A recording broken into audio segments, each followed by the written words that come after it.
Hello नमस्कार साथियों, स्वागत है आपका हमारे इस यूट्यूब चैनल पर। तो कैसे हैं आप सभी? उम्मीद करता हूं कि सभी अच्छे होंगे और निरंतर अपनी पढ़ाई में व्यस्त होंगे। चलिए दोस्तों, शुरुआत करते हैं आज की अति महत्वपूर्ण क्लास की। और इससे पहले एक मोटिवेशन कोड जो आपको ऊर्जावान बनाएगा, आपके चेहरे पर मुस्कान को लेकर आएगा कि उड़ान तो भरनी ही है, चाहे कई बार गिरना पड़े, सपनों को पूरा करना है, चाहे खुद से भी क्यों ना लड़ना पड़े। और याद रखिए दोस्तों, अपने माँ बाप का हर सपना पूरा करने के लिए दोस्तों आपको पूरी शिद्दत से मेहनत करनी होगी। और ध्यान रखिए दोस्तों, आपका बचपन गरीबी में गुजरे कोई बात नहीं, क्या कोई बात नहीं दोस्तों, सहन कर लेना। लेकिन दोस्तों आपके माँ बाप का जो बुढ़ापा है दोस्तों, ये गरीबी में नहीं गुजरना चाहिए। इतनी मेहनत दोस्तों आपको करनी है। तो चलिए दोस्तों, शुरुआत करते हैं ई और आर ओ की परीक्षा को नस्तनाबूद करने वाली अति महत्वपूर्ण क्लास की। तो बी पार्ट है जो कि आपका कंप्लीट करवा दिया है। और दोस्तों ए पार्ट कंप्लीट करवाने की दोस्तों गारंटी भी आपको मैं देता हूँ। और दोस्तों इसे याद करवाने की दोस्तों वारंटी भी आपको देता हूँ, है ना। तो अगले 7-8 मिनट दोस्तों आपके लिए अति महत्वपूर्ण साबित होने वाले हैं। उच्च न्यायालय से संबंधित दोस्तों जितने भी आपके क्वेश्चन बनेंगे वो सारे हैं जो कि आपकी अंगुलियों पर नाचने वाले हैं। इसलिए पूरी क्लास को दोस्तों शिद्दत के साथ पढ़ना और अपनी कॉपी में नोट भी करना। तो पहला प्रश्न है दोस्तों, संविधान के कौन से अनुच्छेद अधीनस्थ न्यायालयों से संबंधित है? याद है दोस्तों आपको, अनुच्छेद 233 से 247 के बीच है जो कि अधीनस्थ न्यायालयों से संबंधित है। तो ऑप्शन नंबर सी छापिएगा दोस्तों। ऑप्शन नंबर सी इसका एकदम करेक्ट आंसर हो जाएगा।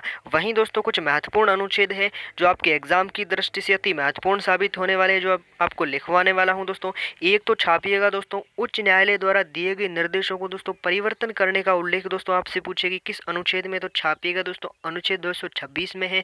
वहीं दोस्तों एक छापिएगा कि प्रत्येक राज्य में दोस्तों एक उच्च न्यायालय की व्यवस्था की जाएगी दोस्तों। इसका उल्लेख दोस्तों भारतीय संविधान के अनुच्छेद 214 में उल्लेख मिलता है, इसी भी आपको नोट करना है। और एक छापिएगा दोस्तों, उच्च न्यायालय के न्यायाधीशों को दोस्तों न्यायाधीशों के कार्यकाल की समाप्ति से पूर्व दोस्तों पद से हटाने की प्रक्रिया का उल्लेख दोस्तों आपसे पूछे कि किस अनुच्छेद में मिलता है, तो छापिएगा दोस्तों अनुच्छेद 217 एक है में मिलता है, इसे भी आपको नोट करना है। और एक इसे भी नोट करना दोस्तों, अगर आपसे पूछे कि उच्च न्यायालय के न्यायाधीशों की योग्यता का उल्लेख दोस्तों किस अनुच्छेद में मिलता है दोस्तों, तो छापिएगा अनुच्छेद 217 2 में मिलता है, तो इसे भी आपको थोड़ा नोट करना है। चलिए आगे बढ़ते हैं। अगला प्रश्न है दोस्तों आपका कि उच्च न्यायालय के मुख्य न्यायाधीश की नियुक्ति कौन करता है? याद करो दोस्तों, राष्ट्रपति करता है उच्च न्यायालय के मुख्य न्यायाधीश की नियुक्ति। तो ऑप्शन नंबर डी छापिएगा दोस्तों, इसका एकदम करेक्ट आंसर हो जाएगा। चलिए आगे बढ़ते हैं। अगला प्रश्न है दोस्तों आपका कि उच्च न्यायालय के अतिरिक्त सभी दोस्तों अधीनस्थ न्यायालय होते हैं, उनके न्यायाधीशों की नियुक्ति कौन करता है? तो छापिएगा दोस्तों राज्यपाल होता है, और राज्यपाल है जो कि इसकी नियुक्ति करता है। यानी दोस्तों उच्च न्यायालय के मुख्य न्यायाधीश की नियुक्ति है जो कि राष्ट्रपति करता है, लेकिन दोस्तों उच्च न्यायालय के दोस्तों अधीनस्थ जो सभी न्यायालय होते हैं उनके न्यायाधीशों की नियुक्ति है जो कि राज्यपाल करता है। तो ऑप्शन नंबर बी छापिएगा दोस्तों, इसका एकदम करेक्ट आंसर हो जाएगा। चलिए आगे बढ़ते हैं। अगला प्रश्न है दोस्तों आपका, अगला प्रश्न है दोस्तों कि उच्च न्यायालय के वेतन और भत्ते दोस्तों किस निधि से दिए जाते हैं? तो राज्य की जो समेकित निधि होती है दोस्तों, उसी में से दिए जाते हैं। ऑप्शन नंबर ए छापना दोस्तों, इसका एकदम सही आंसर हो जाएगा। चलिए आगे बढ़ते हैं। अगला प्रश्न है दोस्तों आपका कि उच्च न्यायालय के न्यायमूर्ति की सेवानिवृत्ति आयु क्या है दोस्तों? 62 वर्ष है। पहले दोस्तों इसकी आयु 60 वर्ष थी, कब बढ़ाकर है जो कि 62 वर्ष की गई, इसका ऑप्शन आपको कमेंट बॉक्स में छाप कर बताना है। चलिए आगे बढ़ते हैं। अगला प्रश्न है दोस्तों आपका कि उच्च न्यायालय के राजस्थान उच्च न्यायालय के दोस्तों प्रथम न्यायाधीश कौन थे? याद करो दोस्तों, Kamalkant Verma. Option number C छापना दोस्तों, इसका एकदम करेक्ट आंसर हो जाएगा। चलिए आगे बढ़ते हैं। अगला प्रश्न है दोस्तों आपका, अगला प्रश्न है कि किसके मामले दोस्तों उच्च न्यायालय और उच्चतम न्यायालय दोनों की अधिकारिता में आते हैं? तो ऑप्शन नंबर सी छापना, ऑप्शन नंबर बी छापना दोस्तों। मूल अधिकारों के संरक्षण के जो मामले आते हैं वह दोस्तों उच्च न्यायालय और दोस्तों उच्चतम न्यायालय दोनों के संरक्षण में आते हैं, दोनों की अधिकारिता में आते हैं। ऑप्शन नंबर बी इसका एकदम करेक्ट आंसर हो जाएगा। चलिए आगे बढ़ते हैं। अगला प्रश्न है दोस्तों आपका, अगला प्रश्न है कि एक उच्च न्यायालय का न्यायाधीश दोस्तों अपना त्याग पत्र किसे संबोधित करता है? तो राज्य के राज्यपाल को संबोधित करता है। ऑप्शन नंबर ए छापना दोस्तों, ऑप्शन नंबर ए इसका एकदम करेक्ट आंसर हो जाएगा। चलिए आगे बढ़ते हैं। अगला प्रश्न है दोस्तों आपका कि राजस्थान में जिला स्तर पर दोस्तों फौजदारी मामलों के लिए किस न्यायिक संस्था की स्थापना की जाती है दोस्तों? तो सेशन कोर्ट की। ऑप्शन नंबर बी छापना दोस्तों, इसका एकदम सही आंसर हो जाएगा। आगे देखते हैं। तो अगला प्रश्न है दोस्तों आपका, अगला प्रश्न है कि राजस्थान उच्च न्यायालय की दोस्तों जयपुर खंडपीठ की स्थापना कब की गई थी? याद है दोस्तों आपको, 31 जनवरी 1977 को की गई थी। तो ऑप्शन नंबर बी छापना दोस्तों, इसका एकदम सही आंसर हो जाएगा। चलिए आगे बढ़ते हैं। अगला प्रश्न है दोस्तों आपका कि राजस्थान उच्च न्यायालय की स्थापना दोस्तों कब की गई। याद करो दोस्तों 29 अगस्त 1949 को। ऑप्शन नंबर सी छापना दोस्तों इसका एकदम करेक्ट आंसर हो जाएगा।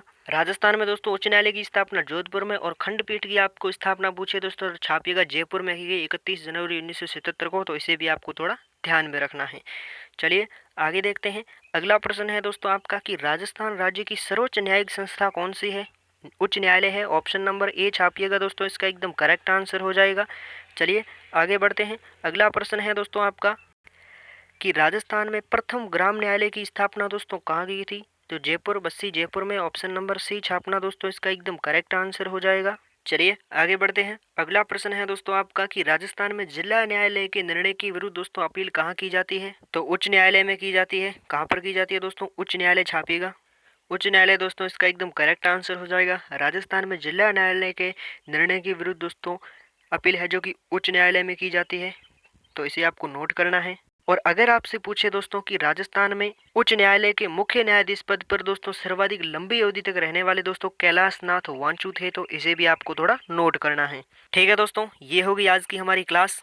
और ईओ और आरओ की क्लास आपके लिए डेली आ रही है दोस्तों। पहले है जो कि आपकी पॉलिटी करवाएंगे और उसके बाद दोस्तों जितने भी आपके जो भी टॉपिक बचेंगे दोस्तों वो करवाने वाला हूँ। बी पार्ट है जो कि आपका कंप्लीट करवा दिया है। तो पॉलिटी से संबंधित दोस्तों हमने कितने टॉपिक किए हैं याद है दोस्तों आपको। एक तो दोस्तों राज्यपाल, एक दोस्तों राज्य विधानमंडल या विधानसभा, एक मुख्यमंत्री और मंत्री परिषद, और उच्च न्यायालय का टॉपिक है जो कि हमारा क्लियर हुआ। अगला टॉपिक रहेगा दोस्तों राज्य निर्वाचन आयोग। ठीक है दोस्तों, तब तक के लिए आप लगातार पढ़ते रहिए। और इसी क्लास का दोस्तों पीडीएफ है जो कि इसी क्लास की मैं टेलीग्राम पर डाल दूंगा। वहाँ से दोस्तों आप रिवीजन कर लेना। ठीक है दोस्तों, ध्यान रखिएगा अपना, खुश रहिएगा, मस्त रहिएगा, सम्मान कीजिएगा अपने माँ बाप का।